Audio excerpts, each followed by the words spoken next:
contact with your readers can be. I do not know if you're aware of it, but fan sites are springing up all over the internet, and we receive tons of mail daily for you, which will be boxed and forwarded to you separate from this letter. I have mentioned the requests for a book signing tour in previous letters, but should tell you that those requests are now reaching unmanageable proportions. It seems almost every bookstore around the world would love to have you visit and are sure the signing would be a major success. While you could not possibly hit every store, we think that one store in every major city would be manageable. I would also like to urge you to consider giving an interview or two, and am including the letters we have received from various publications regarding this. As you will notice, these requests come from more than just romance publications. Your popularity has gone mainstream, as is reflected by the fact that various newspapers and literary magazines are also requesting interviews. We have even had interest from a couple of the morning news shows. While the news shows would have to be in person, the newspaper and magazine interviews need not be. They could be managed either over the phone or even the internet if you are on it. Are you on the internet? If so, I would also like your email address and would encourage you to get Windows Messenger or something similar so that I could speak to you in such a way. Several of my writers have Messenger, and we find it quite convenient and much quicker than normal mail. There is much more I would like to discuss with you. Please remember to phone this office as soon as possible, collect if necessary. Again, I am sending this letter overnight express. Sincerely, Kate C. Leever, Editor, Roundhouse Publishing Company, Incorporated, New York, New York.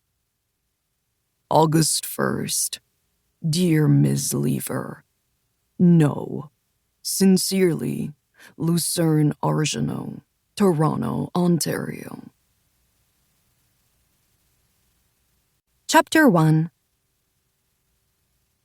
Thursday, September 11th. Rachel swears she never wants to see another coffin as long as she lives. Lucern grunted at his mother's comment as he and his younger brother Bastien set the coffin down on the basement floor. He knew all about his soon-to-be sister-in-law's new aversion. Etienne had explained everything. That was why he was storing the thing. Etienne was willing to move it out of the mansion to keep his fiancée happy, but for sentimental reasons, he couldn't bring himself to permanently part with it. The man swore he came up with his best ideas lying inside its silent darkness. He was a bit eccentric. He was the only person Lucern could think of who would bring a coffin to his own wedding rehearsal. The minister had been horrified when he'd caught the three brothers transferring it from Etienne's pickup to Bastien's van. Thank you for driving it over here, Bastien, Lucern said as he straightened. Bastien shrugged. You could hardly fit it in your BMW. Besides, he added as they started back up the stairs, I would rather transport it than store it. My housekeeper would have fits. Lucern merely smiled. He no longer had a housekeeper to worry about, and the cleaning company he'd hired to drop in once a week only worked on the main floor. Their seeing the coffin wasn't a concern. Is everything in place for the wedding? He asked as he followed his mother and Bastien into the kitchen.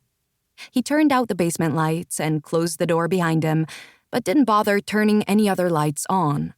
The weak illumination from the nightlight plugged into the stove was enough to navigate to the front door. Yes, finally. Marguerite Argeneau sounded relieved. And despite Mrs. Garrett's worries that the wedding was too rushed and that Rachel's family wouldn't have time to arrange to be there, they're all coming. How large is the family? Lucern was sincerely hoping there weren't as many Garretts as there had been Hewitts at Lysiana's wedding.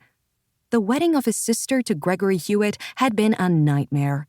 The man had a huge family, the majority of which seemed to be female.